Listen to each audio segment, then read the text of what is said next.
Je suis ici à l'Université numérique du Sénégal pour trois raisons principales.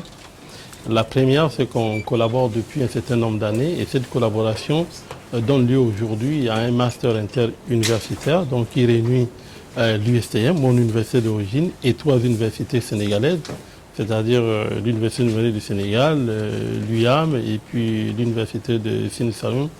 Donc il fallait valider donc, le MOU qui est le document constitutif qui réunit les trois universités, les quatre universités sur un même objectif.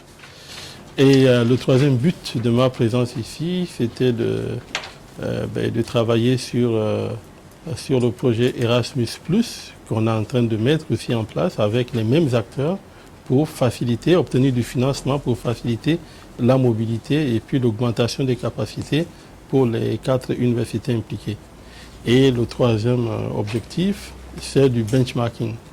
Parce que nous, on veut appliquer le principe de doing by example, c'est-à-dire donc se servir de l'exemple sénégalais pour essayer de nous faire gagner du temps, éviter des erreurs, mais c'est également aussi d'économiser de la ressource, qu'elle soit financière ou humaine, parce qu'il y a un exemple qui fonctionne, qui est celui de l'UNCHK. Le cœur de métier de l'université Cheikh Hamidou Kane, c'est le numérique. Et en même temps, avec la transformation digitale, il y a un fort besoin donc, en ressources humaines. Et ces ressources humaines, il faut les former. Et on ne peut pas les former si on n'est pas en capacité d'accueillir les jeunes. Or, aujourd'hui, on a une massification de nos universités.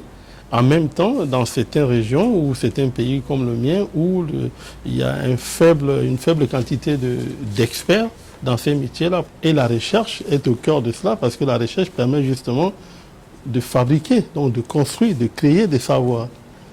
Et l'université, la plateforme numérique qu'on a ici, va permettre de les diffuser. Et à côté de ça, j'ai vu qu'ici, il y a tout un volet entrepreneuriat, donc l'accompagnement. Donc ça, c'est la valorisation de ces savoirs-là. Donc on voit bien que l'université, avec son cœur, ces trois volets-là, dont la recherche est le principal tuyau. Donc c'est le bon endroit, en tout cas, pour étudier sur les nouveaux métiers d'avenir. Même ceux qui ont comme modèle d'enseignement le présentiel peuvent se servir de cette université pour délocaliser certains des enseignements qui n'ont pas un besoin de TD ou de TP présentiel. Pour moi, c'est obligatoire. Regarde, moi je viens d'un pays où il y a moins de 2 millions d'habitants et nous on pense qu'il faut le faire maintenant. Moi je pense que ceux qui ne le font pas aujourd'hui, on n'aura que leurs yeux pour pleurer. Ce n'est pas dans 5 ans, c'est dans 2 ans qu'ils vont pleurer.